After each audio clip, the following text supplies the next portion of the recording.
Here we are, guys. We're going to do a late night live England, Italy, the final countdown. The time has arrived. The day is upon us. The eve of the great final, at least from where I am. For some of the people that maybe are going to watch this, you guys are early in the morning, Sunday early morning. For me, in the west coast of the US, it is late night, 11 p.m., and I just want to talk a little bit about England, Italy, this game that is going to happen, and just give you my 2 cents, my thoughts on what I think is going to happen. And well, let's see. So let's start right with this, because this has been in my mind. Italy has been in the final of the Euros 4 times. In '68, and you guys, you want to know a really weird coincidence? In '66, Italy did not make the World Cup, and then in '68 they won the Euros. There's somewhat of a parallel here. We didn't make the World Cup 2 years ago, and now we're in the final of the Euros. It is interesting that in '66 England won that World Cup, and check this out: the only final that England had ever been in an international competition prior to this one is in '66. And I was looking at the different results, and how many times England has been in a final, how many times Italy has been in a final. So there's the difference. Forza Azzurri, Pavlo, what's up, my friend? The difference between Italy and England as far as getting into a final is immense. It really is. England has only been in one final prior to tomorrow, which was in '66, and they won. Italy has been in 4 Euro finals and 6 World Cup finals. Okay, so that's 10 finals for Italy. Well, England has been only in one final, 10-1. Well, now 10-2, I guess you can say 10-2. So Italy was in the final of the Euros in '68, where they won 2-0 against they won 2-0 against the Soviet Union, I think, or something like that. Some team like that. I think it was the Soviet Union. Then they were in and they won that. And then they were in the final in 2000, where that was the worst game of my life, guys. I think that was there are 2 games. Well, there are many games that really made me suffer. '94, I suffered when Baggio missed that penalty. That was, man, that hurt me. That really hurt me. In 1990, when Italy went out of the on penalties against Argentina, Italia 90, that was painful. That was really painful. In '94, yeah, in '98, going out to France on penalties, I was painful. I was really painful. In 2000, being in that final against France, we had it in the bag, and then the last minute, I think I can't remember who. So the French score a goal literally in the last minute, goes into extra time, golden goal, Italy lose. I remember still the images in my head of all the bench, the Italian bench, all hugging each other, ready to celebrate the game, and the damn French at the last minute score a goal. That was really painful. That one I cried. That was, I think, I don't remember crying in 1990. I don't remember crying in '94. Maybe I did, but in 2000 I remember I cried. I cried and I was angry, and that one really pissed me off. Then we had 2002, again, golden goal against South Korea. That one was tough. And there's a lot of controversy around that game, saying that the referee, this and that. But honestly, I'm one of the few that doesn't even say that, doesn't even think that, because to be honest with you, that game, Vieri had a chance right in front of the goal. If you go watch the highlights of that game, South Korea Italy 2002, literally Vieri had a chance in front of the goalkeeper was not even there. It was literally, this is the goal, this is Vieri. All he had to do is tap it in, but he literally bottles it up, and the ball goes up the crossbar, 6 yards away from the line. So a lot of Italians, a lot of people like to blame the referee for 2002. No, no. We could have, if Vieri would have scored that goal, that game would have been ours. But the referee obviously there was a lot of controversy with that referee. He was like busted with cocaine in airports, and he was like I don't know, he was dealing narcotics. That referee was a character. I can't remember his name. Honestly, I can't remember his name. But 2002 was a World Cup that I remember. I remember with a lot of sour memories. It was a lot of people were talking shit about Maldini. Maldini had a poor World Cup. Since I'm Ukrainian, my expectation in international competitions isn't very high. I'm very happy we made the quarter thanks to Sheva. Italy, please get revenge. I want to say something about Ukraine. So this was the best Ukraine has ever done in an international competition. And not only that, but if I remember correctly, Ukraine won the group stages. No, the qualifiers. The qualifiers. Pre Euro 2020, the qualifiers. If I remember correctly, Ukraine topped it. I could be wrong. Obviously, it was either they came second or first, but I think they came first. So Sheva did an incredible job. And obviously, Sheva being a Milanista, all us Milanisti were supporting Ukraine, we're supporting Shevchenko. And Shevchenko, I think he proved himself. I think Shevchenko proved himself to be someone that can inspire a team, someone who can put together a team, someone who can transmit his ideas to a team. So, hey, Shevchenko, Milan, who knows? Who knows what the future brings? If Shevchenko comes to Milan and coaches Milan one day, I'll be very happy. Shevchenko, obviously a legend of AC Milan. We will always remember and love Shevchenko forever. That guy, even when he went to Chelsea, that kind of was painful a little bit. But sometimes you just gotta understand. You just gotta understand people have to do what they gotta do. But I was very impressed with Shevchenko. I was very impressed, and I really hope that one day maybe he might come to AC Milan. Who knows? Chef have a reason to support Milan. I hope he can become Milan coach later on when he gets enough coaching experience. That would be a dream. Yeah, I'm totally not opposed to that at all.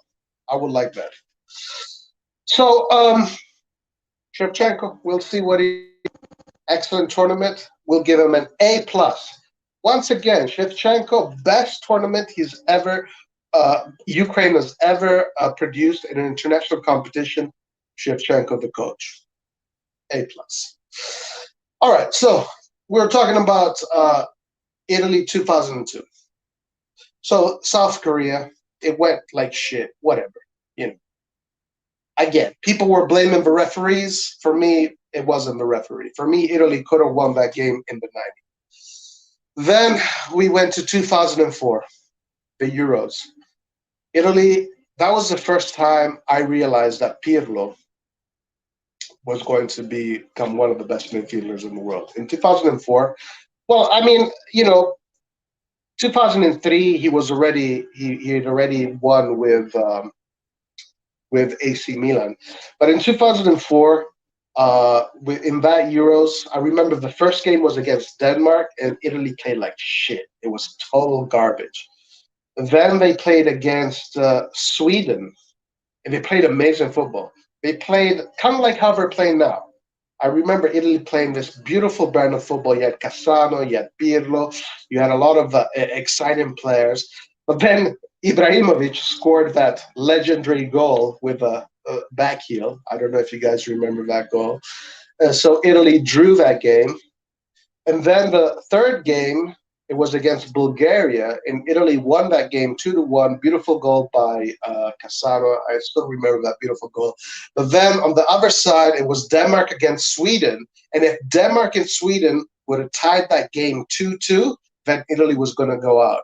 In Italy, we were scared of that. We were scared that Denmark and Sweden was going to do that because that result would have eliminated Italy. And lo and behold, what happens? Denmark and Sweden play 2-2. Italy eliminated. So that was sour. 2006 comes along. I knew Italy was going to win that World Cup. I already knew. I just knew. I was so sure that Italy was going to win the World Cup. I didn't even celebrate when they won because I knew. I literally knew we were going to win it. I knew. I just looked at that roster and I just knew that nobody had our roster. We have the best coach. We have the best goalkeeper. We have the best defenders. We had the best midfielders. And then all the attackers, they weren't the best in the world. Yes, what's up? Let's go. They weren't the best in the world, but they were amongst the best. We had a lot of players that were at the time the best in the world. The best in the world. 2006, Zidane left for Chad. 2002 was shit World Cup for Italy. Yeah, it was a shit World Cup. It wasn't great. I mean, to be fair with you, the group stages were decent. If you remember, the group stages were decent. It was really that game against South Korea that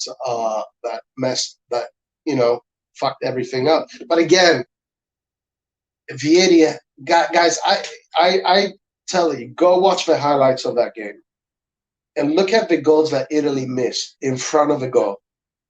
Like, you cannot blame the referee. Wasn't there, told them to miss those goals. I don't blame the referee for that game. I'm outside of the pack. Everybody blame the referee. I don't blame the referee. Italy messed that World Cup for themselves. But going back to 2006, yeah, I was so sure we were going to win, and we did. So it went how I expected it to go. Then we have the 2008 Euros. The 2008 Euros was a very important Euro because the 2008 Euros was the beginning of Spain. And Spain, if you go right now, if you read those articles, you read what Xavi used to say, Guardiola, and all those people used to say, they're saying that game against Italy in that quarterfinal is what propelled Spain to become what they were, because they finally were able to beat Italy. I want to tell you guys something. Spain hadn't beaten Italy before that game in 2008 for over 70 or 80 years. I mean, that's ridiculous. So before 2008, Spain hadn't been able to beat Italy for almost a century. Literally 2 decades shy of a century, something like that. So that game was extraordinarily important for the Spanish. And I want to say something about that game. I want to talk about the prior game. The prior game is the reason why we lost that game against Spain. Because that moron, Pirlo, got himself a yellow card because Perrotta was on the ground pretending to be hurt, like Neymar does. Perrotta, I don't know if you got it. So Pirlo fouled someone so they would stop the games to put the ball out. And that gave Pirlo the yellow card. He misses the next game against Spain. So now we're playing against Spain without Pirlo, without Gattuso. Gattuso on the yellow card too. Oh, I mean, idiots. Once again, another example of Italy just shooting themselves in the foot. But anyway, Spain beat Italy on penalties, and it was a very cagey game. If you look at the highlights of that game, typical Spanish game. Spain had all the possession. Italy had most of the best chances, though. And then Spain won, and then Spain became one of the best teams in the history of football. So all respect to Spain. So that was 2008. 2010 comes. I was so confident about 2010 because Lippi came back. I had a lot of hope in Lippi. I really thought Lippi was great. But 2010 was when this started. This Italy that we see today is because of 2010. So 2010 is a very important year for the Italian national team and the Italian way of playing football. Because in 2010, Italy brought a team that had absolutely no quality. It was all players that no creativity, was very predictable, and the country went crazy. They were like they were so disappointed in how Italy played. And then when Italy gets eliminated in the group stages of the World Cup, you know, that's something unusual for Italy. But that's when this started. This idea of playing football and being creative and touching the ball that Italy kind of stole from the Spanish team. This tiki taka kind of idea of football happens because of 2010. 2010 is when it all starts. No quality. The country says, look, we're tired of this catenaccio. We're tired of seeing Italy, play this lazy kind of football, play for the result. We want to see beautiful football. We want to be proud of the players we see. We want to see creativity. We want to have these kind of coaches. So that brings to 2012. Prandelli comes in and he says, okay, so now we will play that kind of football. We'll play this kind of tiki-taka kind of football. Italy kind of becomes like this poor man's Spain, right, in 2012. They bring in, you have De Rossi, you have Pirlo, you have, who else was in that midfield? I can't remember. But you have Cassano, you have Balotelli. You have a team that now the focus is quality. Not so much tactics and defense, but it's possession football. So that's when all of this starts. In 2010, guys, remember that. 2010, that's when it starts. Then comes 2012. Italy do great. Prandelli does a great job. And all the way up until the final, where that tournament starts against Spain, where Italy plays a great game. But then, in the course of that tournament, 2012 was heartbreaking for sure. 2012 was heartbreaking. That game there then brings us to the tournament. There were too many injuries. That was a problem with that tournament. And we got into that final with De Rossi was playing with one leg. All of the players were playing on painkillers, on syringe painkillers. A lot of the players, and then Spain were just too good. Spain were just too good. But if that Italy was healthy, it would have been a closer game. I'm not saying Italy would have won, but it would have been a closer game. But unfortunately, that's what happened in that game. But that's when it started. This idea of playing football. This is when it started in 2010, 2012. And it worked in 2012. It worked. So then we go into 2014, South Africa, where Prandelli honestly does a mess. What he does is a mess, absolutely. Because one thing that you notice about 2006 and 2012 is that both of those Italy's made it to the finals. In 2006, if you look at the qualifiers going into the tournament, Lippi played the same tactics all the way through. He had an idea. He played that 3-2, that 4-2-3-1 all the way through the qualifiers. And we were beating Germany. We beat Holland.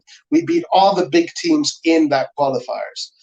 But it's because they had an idea. And then Prandelli in 2012 does the same thing. He has a certain idea and he goes with that idea all the way through the qualifiers. He always plays with the same formation and he tries to do the same idea. Then comes 2014, that terrible World Cup in South Africa. If you look at the qualifiers for 2014, Prandelli, after that Spanish game where he gets demolished, he changes the formation. Every qualifier game into that World Cup is a different formation, different tactics. So he wasn't able to build something solid. And this is something that you see when you have something solid and you go with something solid for 2 years and you just practice the same thing for 2 years, you get into these tournaments and you produce. You produce. But if you're changing every time for 2 years, you're changing and you're moving things around, then you get into these tournaments and you don't produce. So Prandelli was a complete failure in 2014. That World Cup was an absolute failure. We did beat England in the first game, if I'm not mistaken. Or was that in Brazil? I can't remember. Italy is my second national team that I support. So 2012 final, 2014 was gutting. Yes, absolutely. 2014 Brazil, yeah, Germany, Brazil. That was a crazy game, and we'll talk about. I want to talk about that too, about 2014. Let's stick with that for a second, because in 2014, let's not talk about Italy for a second, but that was a failure. We have established that 2014 Prandelli did not continue on that same line of quality, of a central idea. But 2014 also, guys. Well, okay. I want to talk about Brazil for a second. Brazil. For some reason, Brazil is a team that if they play in Brazil, they cannot win. They had these huge losses. The first World Cup final that Brazil participated in was in Brazil against Uruguay, and they lost. People committed suicide. Literally, people committed suicide. Of course, the Brazilians love football. It's their religion. For them, football is life. Kind of like in many other countries, but we know how much the Brazilians love football. So it is strange that Brazil really feels so much pressure when they play in their own country. And we saw them with that crazy defeat. Hey, what's up, Antonia? It's late. Well, it's not that late for me. It's only 11:20. But we saw Brazil play that, lose 7-1 against Germany in their own country. That was so humiliating for them. But and then today, again, Brazil, once again, they play in Brazil, the final, and once again, they lose in their own country against Argentina. So finally, Messi wins a freaking international trophy. I support Italy in every tournament. Italy had to win. As I live in London, I need to get a good night's sleep tonight. Forza Italy, yes, sir. Hi, Roy. Forza Italia. What's up, Rico? 2:20 a.m. for me. Yep. Good. So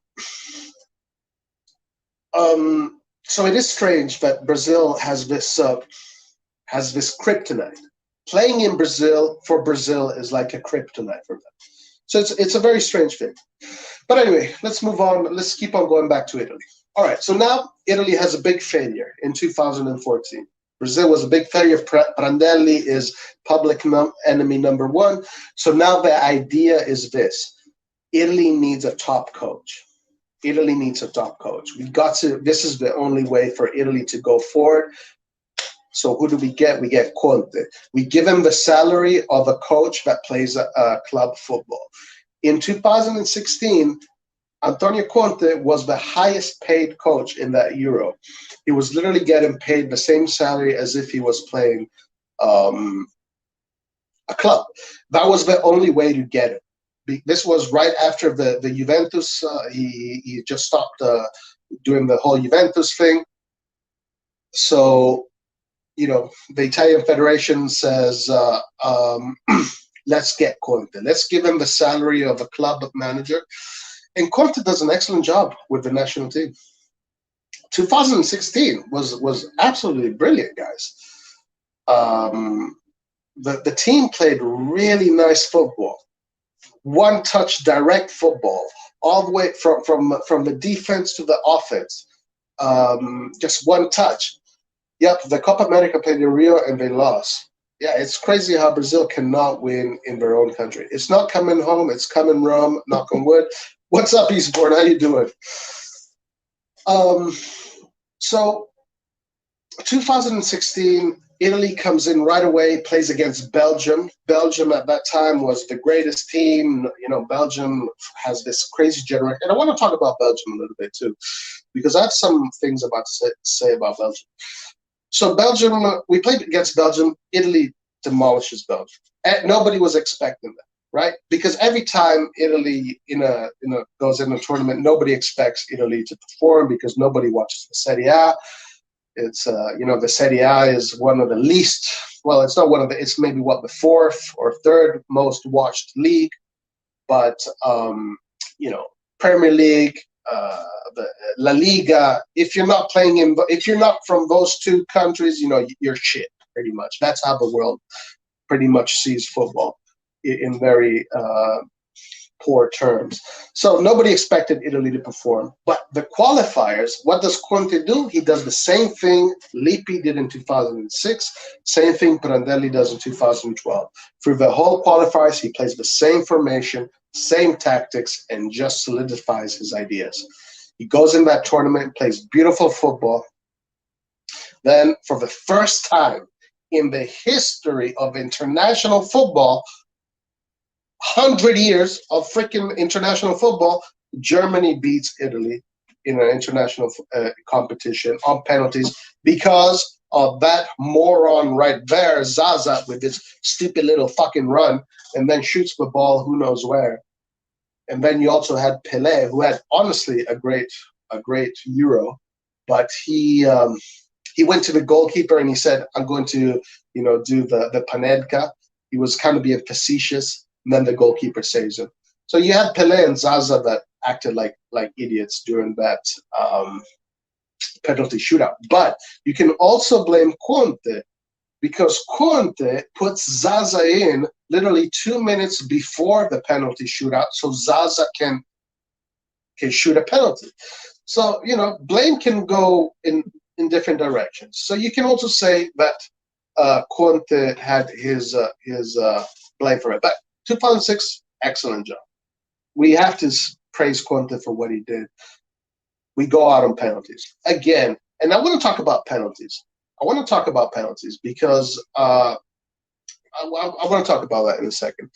I'm doing good things. Did you watch it? I did watch the Copa America final. Yes, sir. I did watch it.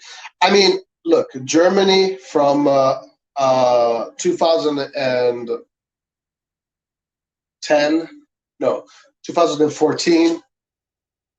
I mean, that's a legendary German team, okay?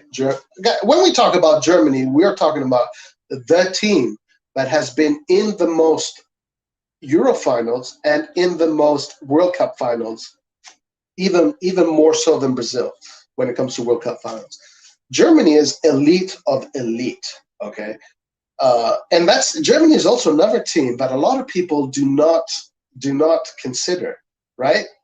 It is funny, guys. Check this out. This is so funny how this works. I started this stream saying that England, in its history, 100-year history, right? Because now we've been playing football for 120 years almost. It's almost 130. So the first World Cup was in 1930, right? 1930 was the first World Cup. By the way, Italy won the first World Cup. No, Uruguay won the first World Cup. Italy won the second and the third. But anyway, so now we're almost going into 100 years of international football. England has only been in one final of the World Cup and one final now of the Euro Cup. But yet, the world perceives England always as this powerhouse team, and going into these competitions, teams like Germany that has been in the most finals in the World Cup, even more so than Brazil, the most finals in Europe, is always a team people just don't even consider for some reason. I mean, they know, everybody knows Germany's a good team, but they always think, they always put England in front of them. It's weird how the Premier League has so much power in such a way that it really gives a wrong perception of international football. Messi finally winning to shut the Ronaldo fanboys up. Yeah, Messi had a super tournament. I saw his stats for this tournament. Argentina scored 11 goals. Messi was involved in 10 of those goals. The only goal in which he was not involved was the final today, in which, guys, who made that super assist? DePaul, who had a great game, who was actually man of the match, in my opinion. I don't know who the official man of the match of the game was, but DePaul had a brilliant freaking match. And DePaul was just won the Copa America. Okay, so like a few weeks ago, we are talking about how DePaul is like not so great or something, or at least maybe I was. I was, but after DePaul's performance in this Copa America, I mean, shit, he shut me up. Hey, praise to you, my friend. Praise to you. Oh, they gave it to Di Maria. Okay, Di Maria had the goal, but DePaul was just great. Jesus Christ. The current German team is left over the two. Yeah, the German team right now lacks creativity. They just need a new coach. They need someone with new ideas. They need someone. But Germany, no matter what, the mentality they have when it comes to football, their school, their academy, their philosophy, the way they organize their youth systems and grow them is just phenomenal, guys. Germany is absolutely phenomenal when it comes to football. You only have to praise Germany because 4 World Cups, 3 Euros, the team that has been in the most World Cup finals, the team that has been in the most Euro finals, a team that if you don't make it at least into the semifinals, it's a big failure. In fact, this competition was a big failure. This competition for them was a big failure. Even England's World Cup win was through a controversial decision in 1966. The Germans were up. And, of course, who was in that final? Germany. Yes, right. Yeah, that is true. Germany and Italy are true football empires. England just a marketing ploy. I mean, they are, yeah. The marketing, and obviously because of England and the Commonwealth and all of that. But I do want to say, though, I don't want to take away any credit from England. A lot of us were saying that England was going to go far in this Euros. You know, Layert said that, guys, Layert, I want to say something about Layert, okay?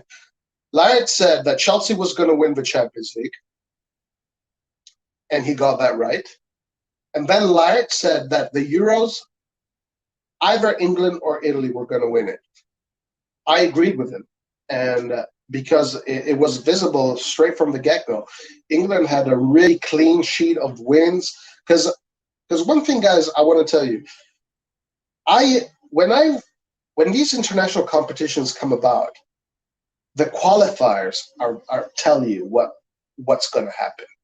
And England's run to this Euro was phenomenal, all right? So they deserve all the praise. Same as Italy. Also, Belgium actually had a really good run. While the other teams like France, Spain, Germany had hiccups here and there. But England, Belgium, and Italy had a phenomenal run into the qualifiers, into the competition. So usually that gives you an indication of who's going to go far. So for me, England was one of them. I was saying out of whatever that Italy was going to get eliminated in the quarterfinals, but I always believe Italy's going to win.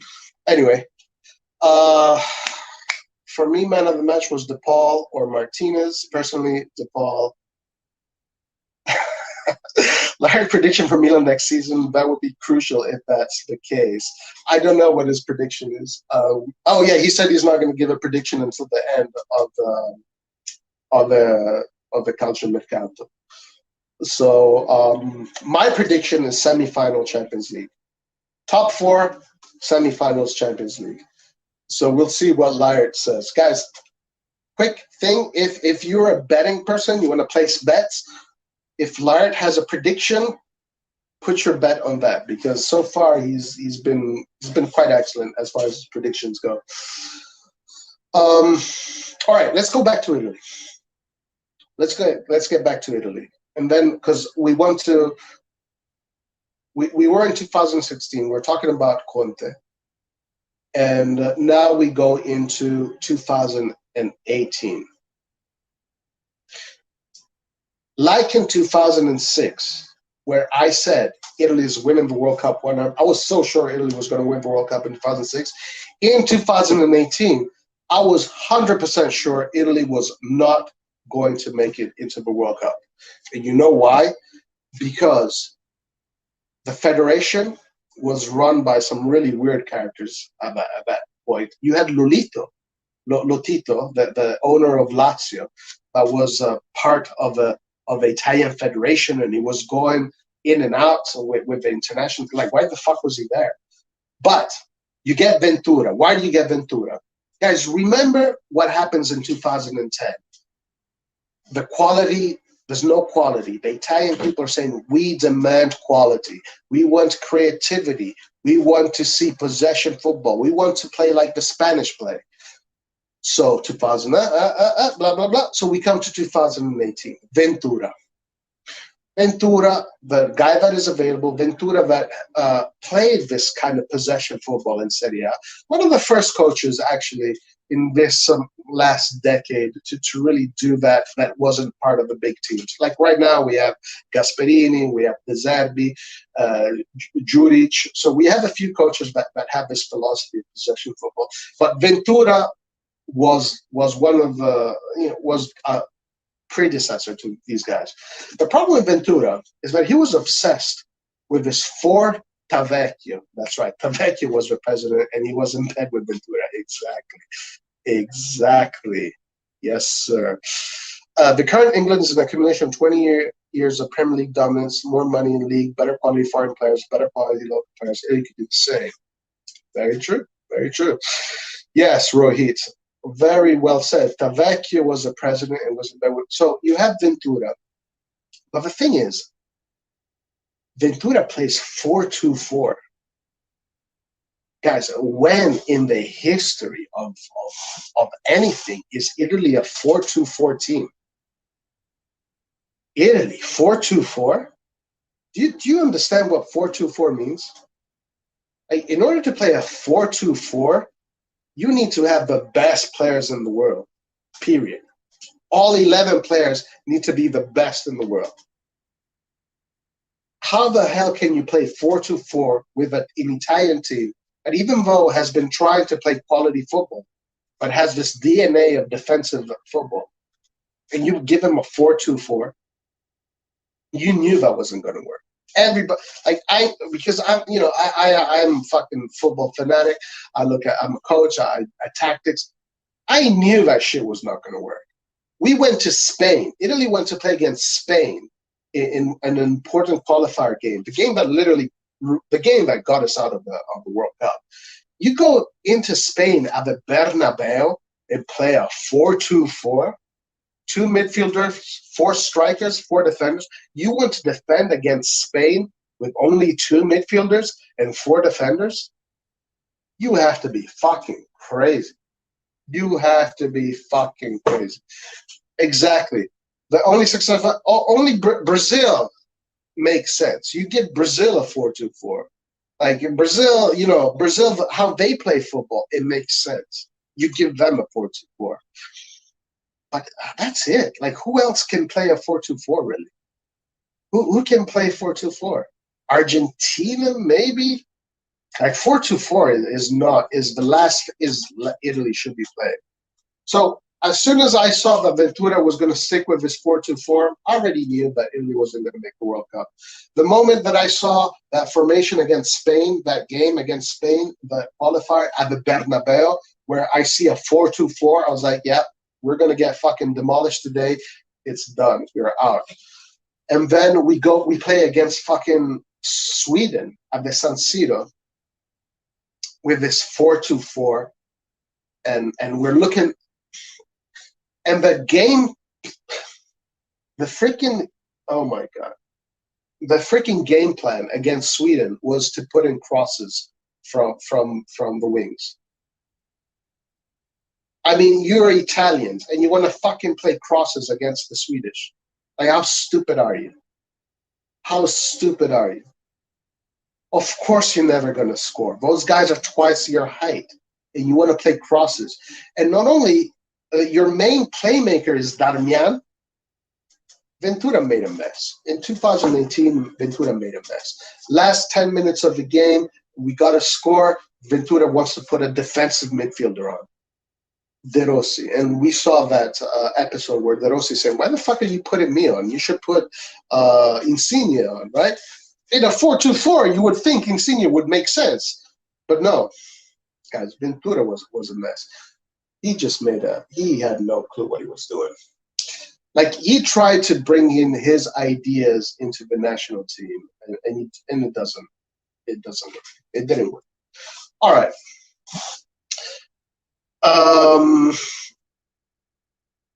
First, true, I read that Italy had been doing some superstitious things by leaving Vialli behind in every game for the bus and went to pick him up again for this Euro.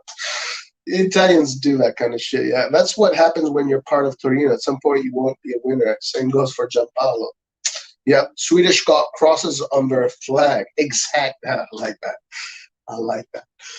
Exactly. So yeah, 2010 was a mess. But Italy still now, even after the 2018 failure, which now we finally get to this England-Italy game. It's been 40 minutes, the prologue into the Italy-England game. But so 2018 is done. Again, it's like 2010. It feels like 2010. We need quality. We need to play football. We have to be creative. The country wants to see the beautiful game. We are tired of seeing this negative approach that Italy has when they play internationally. We want to see the beautiful game. If these guys can do it, if those guys can do it, why the fuck can't we do it? We've been playing this sport for 100 years. We've been successful at the sport for 100 years. We have got great club teams. Why the hell can't we do it? So in that period between 2010 and today, 2021, we've had these players that emerged that play that kind of football. Because Italy, the federation, the idea has been to move towards that kind of possession-based game that the Spanish have pretty much started. It really is. It's their thing. So we have players like Insigne, very good at keeping the ball. He doesn't, Insigne is like a regista on the wing, right? That's what he does. He's like a regista on the wing, and then he centers himself and he plays as a regista.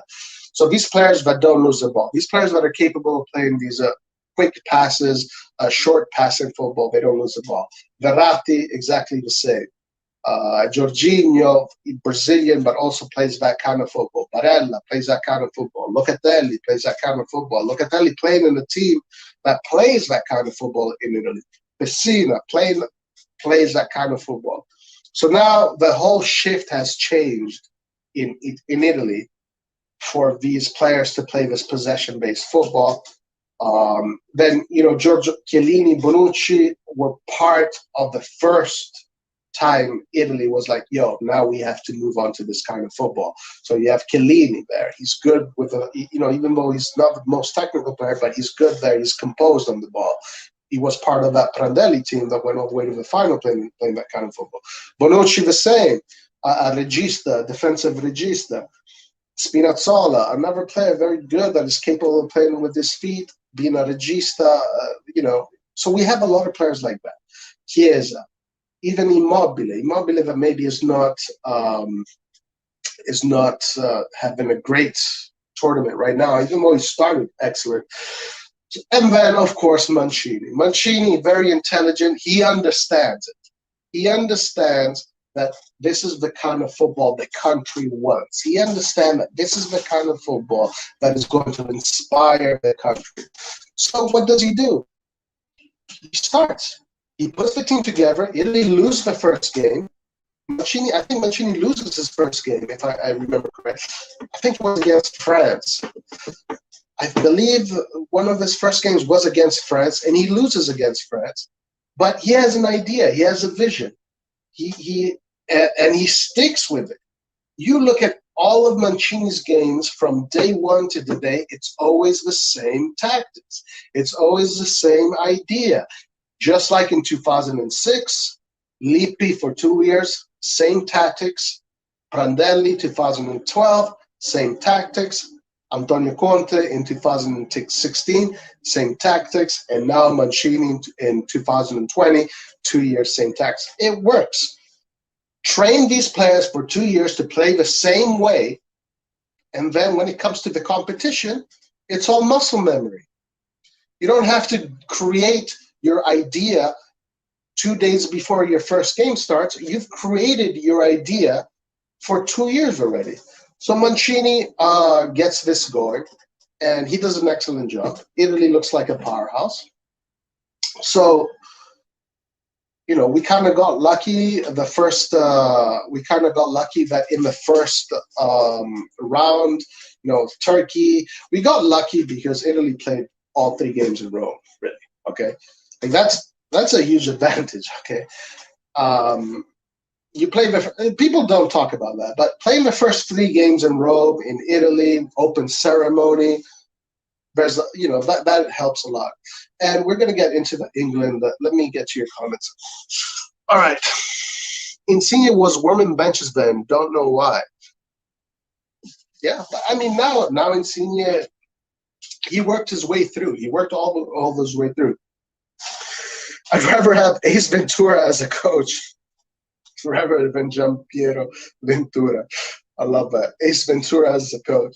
What do you think? Should Mancini stick with Immobile? He's been poor the last 2 games, or play Insigne as a false? No, I don't think the idea of a false 9 is good because one of the things that we do not want to lose as far as the DNA of Italy is that kind of forward play. So looking for depth, right? So Immobile is going to look for the depth, meaning if Immobile is going to make those runs forward and stretch the team, Insigne is going to come to the ball and ask for the ball to his feet. That's what a falso 9 does, right?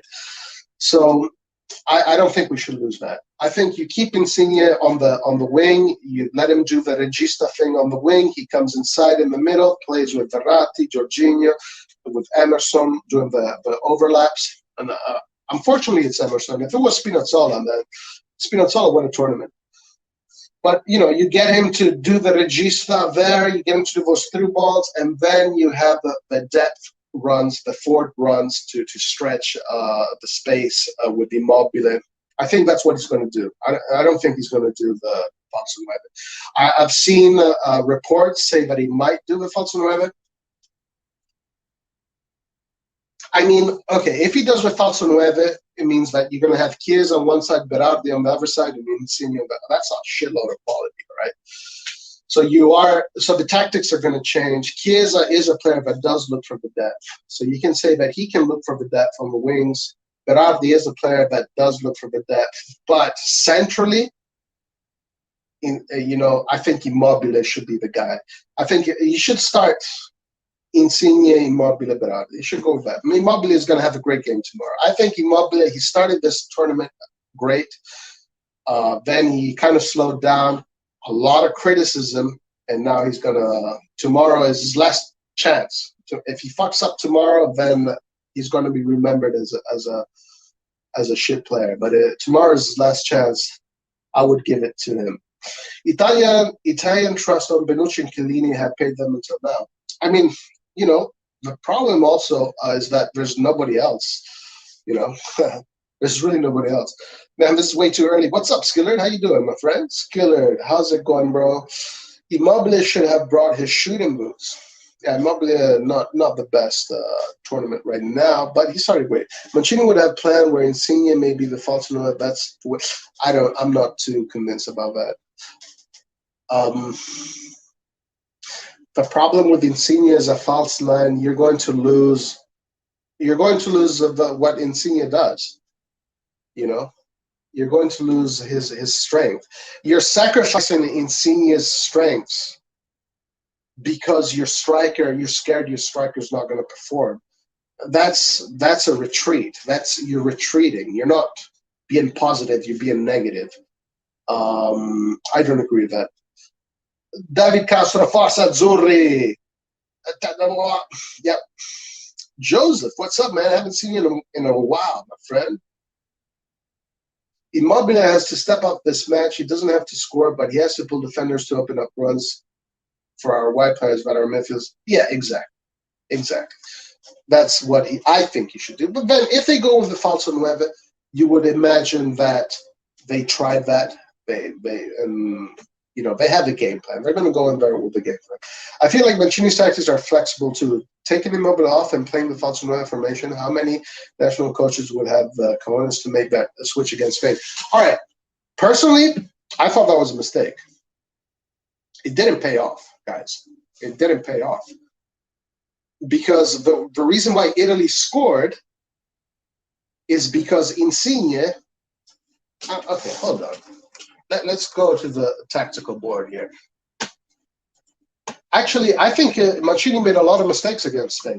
He could have won that game in the 90. He could have won that game in the 90 minutes. But, yeah, I wouldn't give him the praise that you guys are giving him for the falso nueve move. I think that completely gave Spain the ability to dominate even more.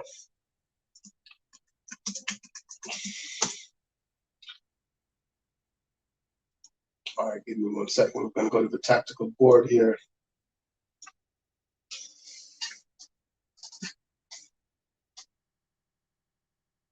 And Verratti. Shouldn't have taken out Verratti also. That was also another mistake. I'd rather have Chiesa on right than Verratti. Yeah, Chiesa right now is on fire. Forza Italia. Italy should make goal within 10 minutes of the first half. Yes. Now, I do agree with that. The problem with that is that this Italy that I've seen is an Italy that takes its time to getting in gear, and I don't like that. If there's one of the things I don't like too much about this Italian team is that it takes them about 25 minutes before they start kind of getting loose, getting warmed up. And if they would get in right away, it would be much better. Definitely much better. But I want to show you guys something here with the tactical board and why I think it was a mistake, what Mancini did.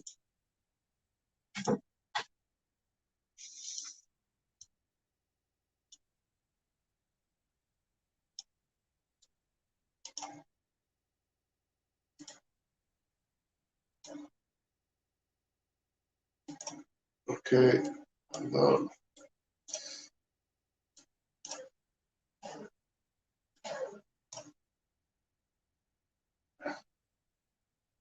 All right, here we go. So, which Southgate plans with Grealish today? He was impacted all the time.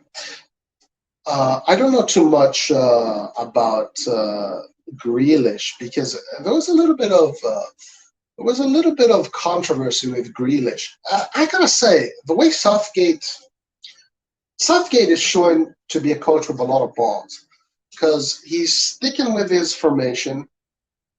And a lot of England is like, hey, why aren't you putting all the best players that we have, all these creative players that are on the bench?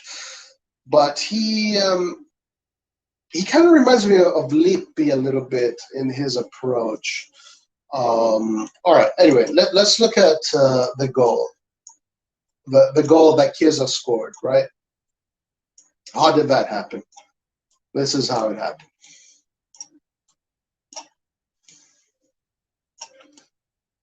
Okay, so let's see. So I guess this would be Chiesa.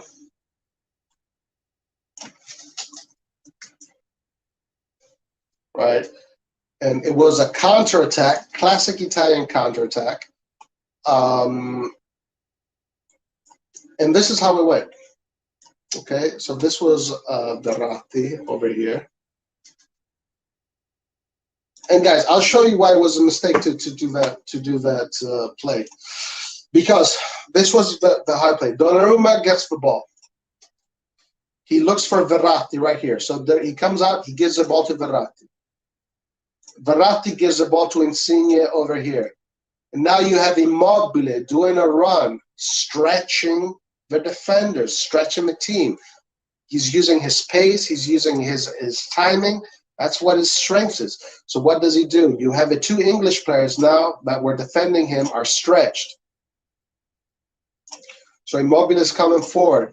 What does Insigne do? Insigne, from his position on the wing, finds a through ball to Immobile, stretching the midfield, making it difficult for the players. Immobile now kind of tussles for the ball. The ball finds its way somewhere around here. Then Chiesa finds himself, he gets himself to this position.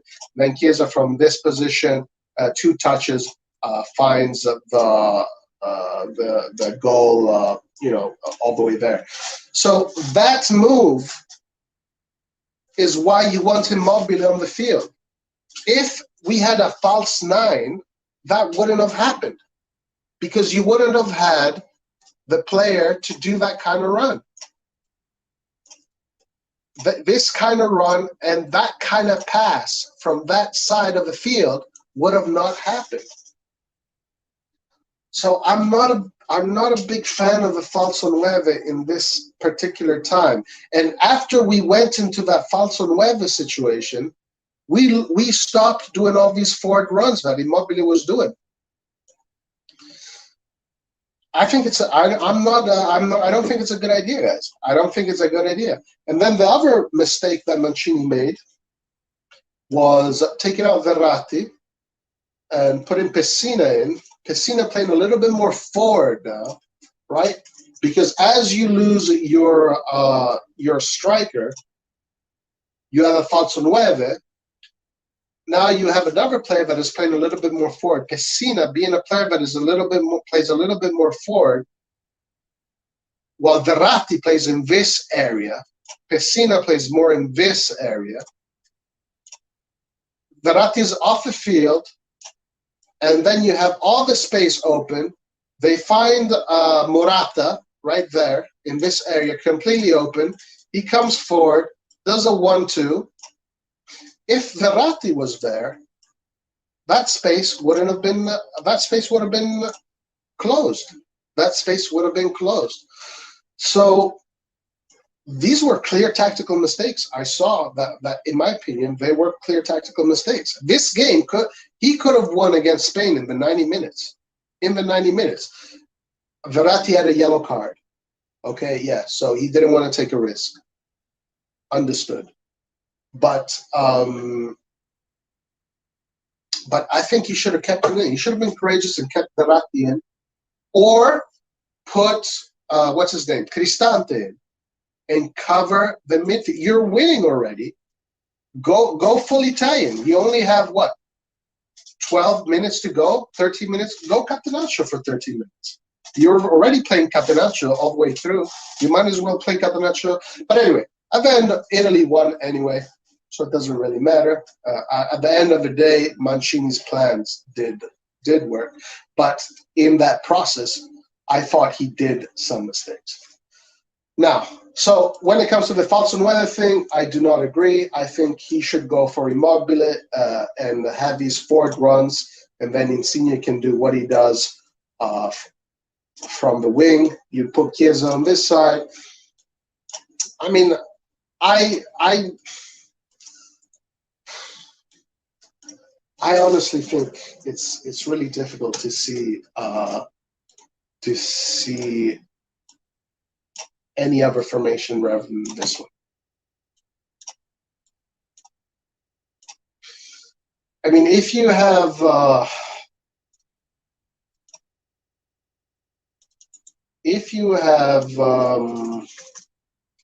falso nueve here, so you put Immobile here, and you put Berardi, put Chiesa. So Chiesa is going to be here, Berardi here, then Insigne is here. The problem is that you lose Insigne's ability to play make from the wing, which is a strength. So no, I completely disagree with that. I completely disagree. All right, let's go back to the comments, then we'll go back to Italy. Pressure England enough and they'll break. I can see it. What would Southgate plans with Grealish today? He has impacted all the time. I don't know. Hope you're doing well, Roy. I'm glad Italy exceeded my expectations pre-tournament. I would have been happy with a quarterfinals finish, but they're now in the finals, and I'm elated. Awesome, man. Did you see the Lozano injury that looks scary, and he might be out for a long period of time? No, I did not see that. When did that happen? Was that today? I remember people say the polish. Well, he definitely shut us all up. Anyone else upset we didn't sign Chiesa as a right wing when you've already secured the Kulu deal? I mean, Chiesa was 60 million. You know, that's a lot of money. Abate, that's good to hear. Cheers, bro. But the stoppage of 4 runs wasn't because our 3 forwards couldn't go forward. It was because Spain stole the ball in our midfield and bypassed us in the middle of the park. Yeah, but you have 12 minutes left. Just park the bus and take them on the counterattack. Like, the game was almost over, guys. The game was almost over. Literally playing pro club, sipping beers, literally, nice. And listening to this relatively late stream. What's up, my man?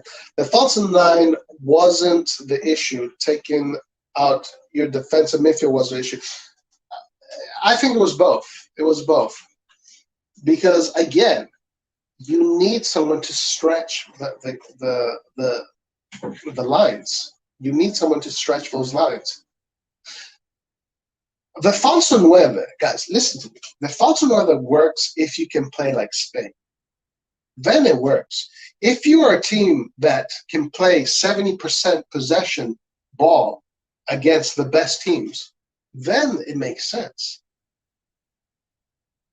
Anyway, Mancini is obviously much more prepared than I am. So, you know, he saw what he saw, and he did what he had to do. So, and I guess at the end of the day it worked. So, you know, that's the way it is. Okay, read that. Yeah, Emerson and Di Lorenzo should be more cautious going forward. The England wingers are tricky. Saka and Sterling or Grealish will be a big threat. Yeah, I definitely agree with that. Locatelli should have replaced that. Yeah, I agree with that. Locatelli or Cristante. Remember, at that point, you have 12 minutes to go. Defend. Play like Italy for the last 12 minutes. We were forced to play like Italy for almost 90 minutes. So play even more like Italy. But anyway, guys, why are we even talking? Yeah, listen. Falso nueve. I say no.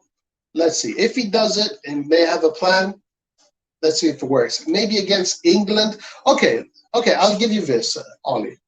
Maybe against England it can work because possession-wise, it won't be like Spain.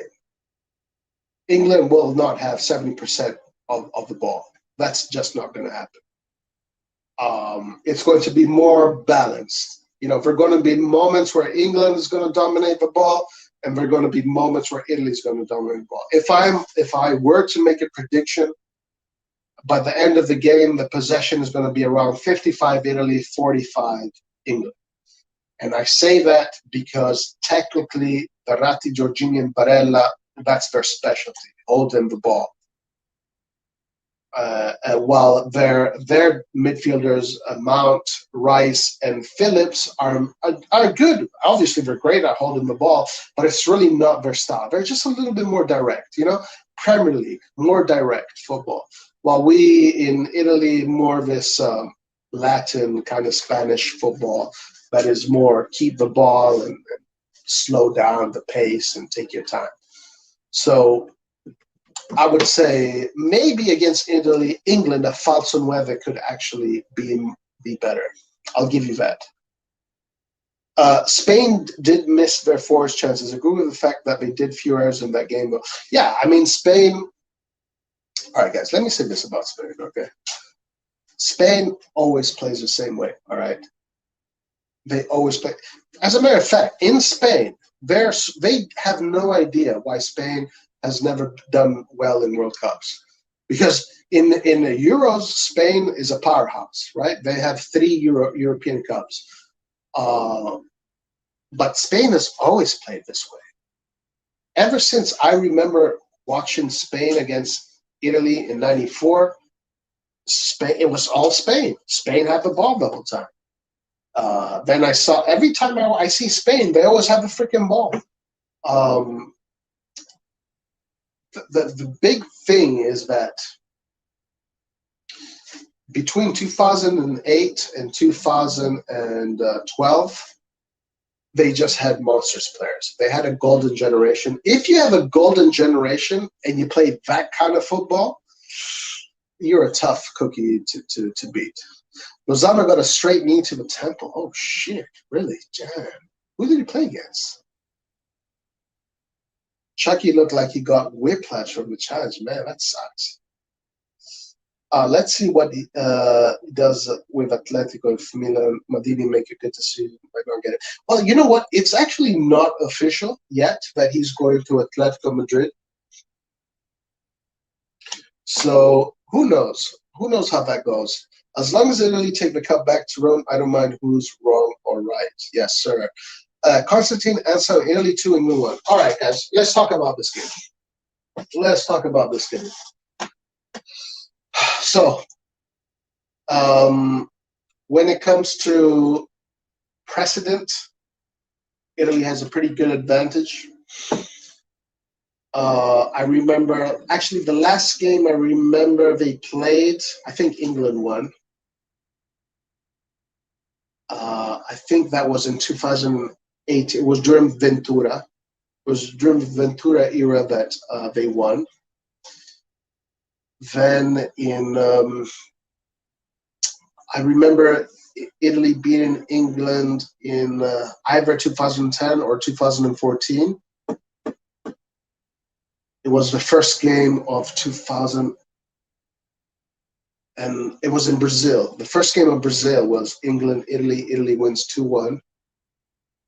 Then I remember in 2012, where Pirlo had that masterclass. I remember a friendly at Wembley, 3-3. Mancini scores 3 goals. Oh no, was that under 21? I think that was under 21. But I remember England beating Italy not too long ago. I think last time they played. Actually, let's check that. Let's see what the precedents are.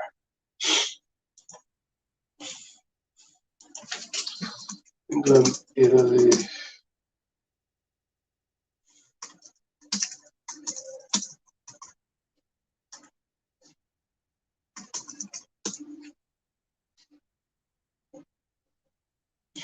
All right, let's see.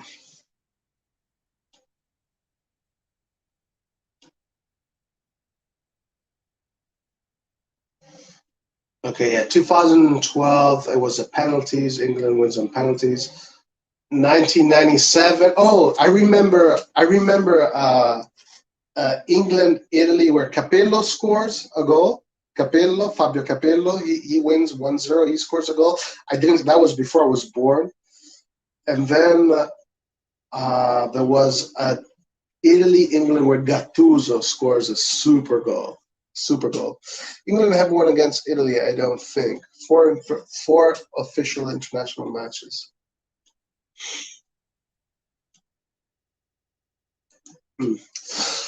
Okay, so in the CONCACAF Gold Cup against Trinidad, hate to be a bitch, but if you're watching, can the stream get a like? It really does help. Yes, thank you. Joseph, always on top of this, man. Thank you, Joseph. I always forget to say that, guys. Yes, please like and subscribe and all that good stuff. All right, so honestly, guys, I don't know what to expect tomorrow. You know, England playing at Wembley, 60,000 English people screaming top of their lungs against 7,000 Italians. England, maybe the best team they've had in decades, coming from this Premier League that has been dominating football. Italy, on the other hand, can only club-wise has been just embarrassing. and some of you guys know how I feel about the Serie A. I think Serie A is absolute garbage. Um, but not but the ability and the potential is there. We see it. We see it in the national team. The potential is there. It's hard. This one is hard to predict. I'll be honest, guys. Against Turkey, I predicted Italy. I thought Italy was going to win easy. Against Switzerland, same. I thought Italy was going to dominate and going to do. Against Austria, against Wales, the same. Against Austria, the same, but I was wrong. Austria did much better than I thought. Against Belgium, I thought. I want to talk about Belgium for a second. Belgium, the national sport in Belgium is not even football, guys. It's cycling, right? So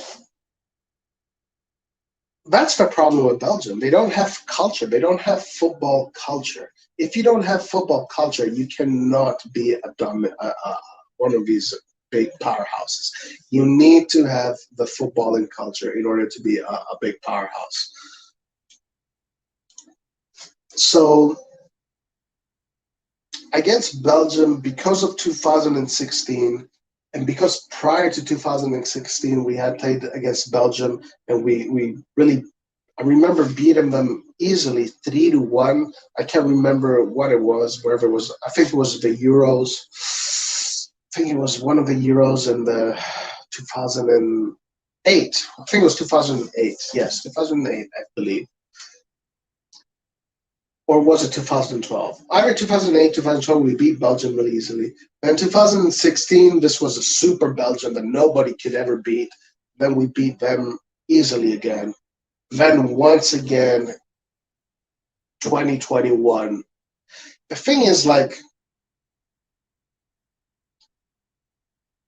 you got to be in order to beat Italy, you got to be your country needs to in order to beat Italy in a knockout game, your country needs to look at football religiously. It has to be the national sport. You have to live, breathe the game. If your country's not like that, you can't beat Italy in a knockout game. You just can't. Same thing with all the other teams. Like, you have to be your country has to be a big footballing country. Otherwise, you cannot beat these teams. I mean, guys, look at this. I mean, just think about this. Before the Belgium-Italy game, Belgium puts out a tweet. The official Twitter account of the Belgium national team puts out a tweet with Lukaku, De Bruyne, and Mertens as gladiators in the Colosseum as victors. And you have these helmets, all in red, and then you have helmets with blue feathers on the ground with blood on the ground. Vini Vidi, right? ... It's like, that tells me you're not a footballing country. Because to put a tweet out like that before a game means you're amateurs. Like, means you guys have no footballing culture at all. Because you're setting up yourself for failure. You're literally giving your opposition extra motivation to beat you. Belgium, the culture is not there. It's just not there. You need with Spain, on the other hand, the culture is there. England, the culture is there. So these are going to be very difficult games. Very difficult games. I think it's going to be a very difficult game. I give it a 50-50. Let's see what you guys think. England getting the 60K support just from the fans and from England, while Italy getting support from the whole world. Let's go, Italy. The US ESPN commentators are saying that England have so much pressure since they are the home team. It's strange to hear people say being the home side is detriment. Yeah, I don't know if that is true. If this game was played in Italy, I would say that's a big advantage for Italy, right? I think it's a big advantage for England. It feels unreal if Italy win the Euros and without a single Milan player on the squad. That's pretty sad, right? That is pretty sad. Donnarumma was a Milan player for half the tournament. When is the match? Like, how many hours are left? A lot. We have 12 hours, literally 12 hours left. 12 hours and 13 minutes left. Italy, last 3 games, has gone to extra time. Do you think this will be a factor? No, because it's not unusual. It was not unusual for that to happen. I'm assuming you're thinking, is this going to, be a factor as far as physicality? As far as I know, all the players are healthy, except for Spinazzola, but all the players are healthy. So I don't think that's a factor, no. But they almost all have England winning in normal time or on penalties. I have confidence in our chance of winning if it comes down to penalties. If only Jorginho gave lessons to every Italian player. Yes, and actually I saw another crazy stat, and I know you guys disagree with me, okay? I know you disagree with me. But for me, Donnarumma is the Messi of goalkeepers, okay? He is the Messi of goalkeepers, in my opinion. I saw a crazy stat where Donnarumma has been involved in 6 penalty PK shootouts, and he has won all 6 of them in his career so far. Belgium are literally just a Premier League team. They got no history, nothing, and overrated players. Yeah, honestly, I was so surprised to see that overconfidence before a game. It's like you're setting up yourself for failure if you do that. Luckily, this is something that Italy doesn't do. Spain doesn't do that. But Brazil, I don't think Brazil does that. Germany has done that. I remember in 2006, Germany was the same. I remember in 2006, before that game, that semifinal, the Germans, man, the media was just trolling Italy, trolling the shit out of Italy, man. Just making fun of our culture, making fun of everything, just trolling the fuck out of us. And it didn't pay off at all. So yeah, that kind of mentality does not work.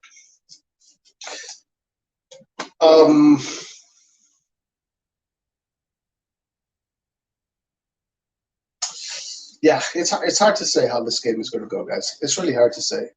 I usually am pretty good in predicting how games go. I have a feeling that we're going to dominate the midfield. I have a feeling that England is going to have some clean chances here and there. I do know that Italy is going to have a few clean chances. It's really good. Okay, I'm going to say something that is kind of like, obvious. Whoever takes their chances is going to win this game. I do not want it to go to penalties, to be honest with you. I do not want it to go to penalties. I would rather it ends in the 90. Also because it's so damn fucking stressful. Messi of goalkeepers is too much. As Milan fans, sad to see him go as he was favorite player. Tonight he will emerge as a titan for Italy. No, for me, he's the Messi of goalkeepers, man. He is the Messi of goalkeepers.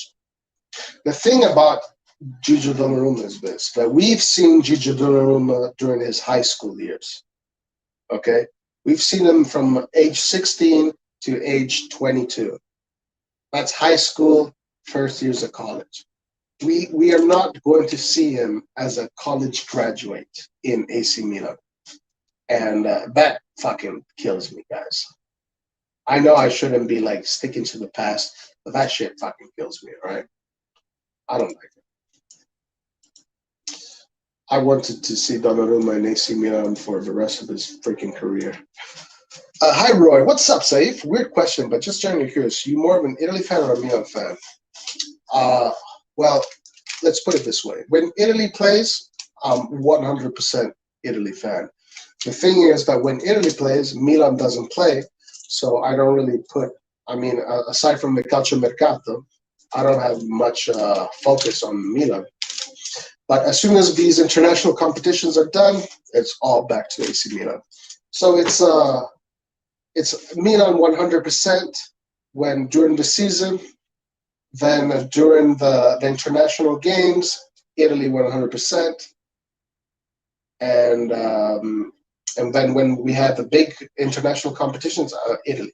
Yeah, both Italy and Milan for me is like fuck. It's like my blood. My blood is red and black and blue.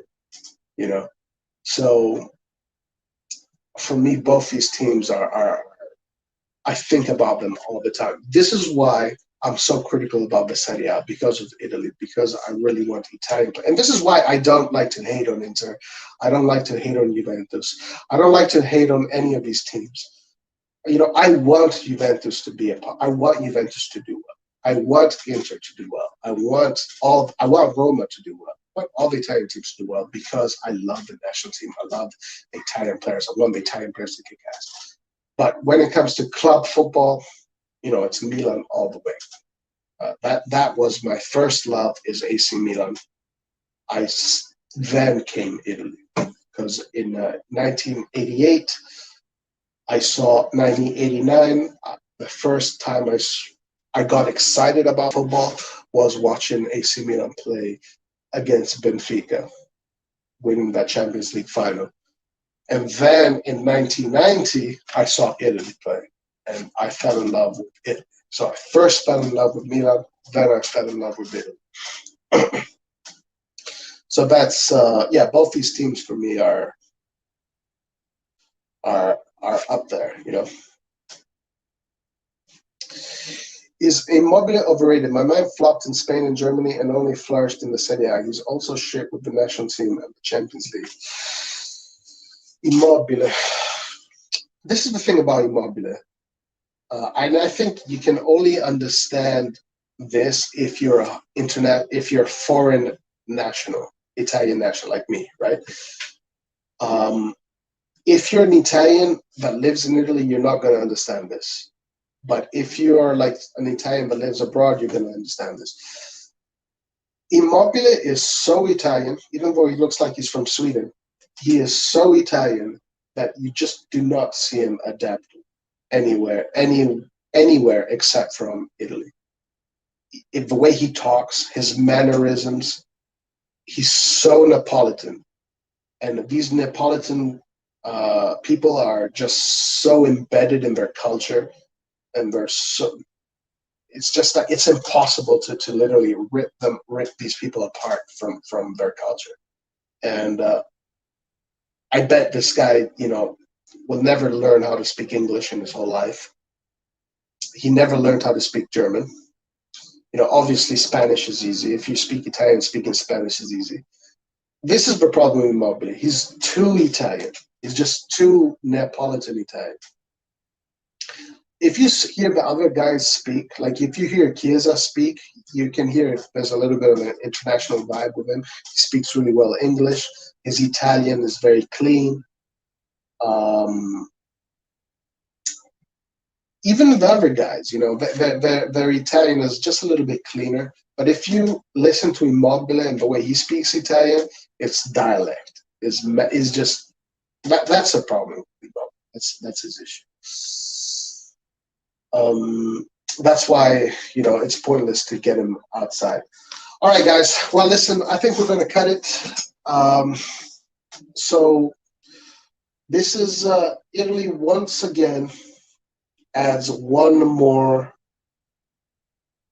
final to their history, and 4 finals in the Euro Cup. They lost 2, won 1, and now we'll see what happens tomorrow. 6 finals in the World Cup. Italy's kryptonite is Brazil. Every time Italy has played Brazil, we've lost. It's going to be great, man. It's going to be a great game. It's going to be a great battle. I'm really looking forward to it. I have a good feeling about it. I'm confident that this team has what it takes to win this game. I think that they're going to surprise a lot of the English players and the English people because they don't. Verratti, Jorginho, Barella, that midfield there is just very smart. It's very intelligent. So we'll see how it goes. I give it a 50-50 for now. I'm not going to give you any predictions, but it's going to be a tough game. We spoke a little bit about the history of Italy, how they got to this spot. Remember, this started in 2010, and now we are here in the final, playing the kind of football that the Italian people wanted to see. And guys, to be honest with you, Saif, you asked me, what my favorite teams are. I'm ready to get back into Milan, because I'm glad tomorrow's the last game of this Euro, and now the focus after this game is going to be all AC Milan, and we're going to get back into AC Milan, and we can look forward to a great season in the Champions League, first time in so many years. It's going to be interesting. All right, guys. Well, thank you for joining me tonight. We will see you next time. Forza Italia. Let's go. We can take it all the way. We can win. The English, super arrogant, super overconfident. That can be their weakness. The weakness I see in the England squad is their attitude, their arrogance. If we need to be humble, we need to be smart, we need to be aggressive, we need to be confident, but we don't have to be overconfident. And that is what England is going to be. England is going to be overconfident. It's coming home. They're already tattooing the trophy. People already have tattoos of the trophies. That is England's kryptonite. England's kryptonite in football has always been their mentality, their overconfidence. So that's what we have to look at. All right. Eastbourne gives us the prediction, 3-1 Italy. With that, good night. Arrivederci. Forza Italia and Forza Milan. Ciao.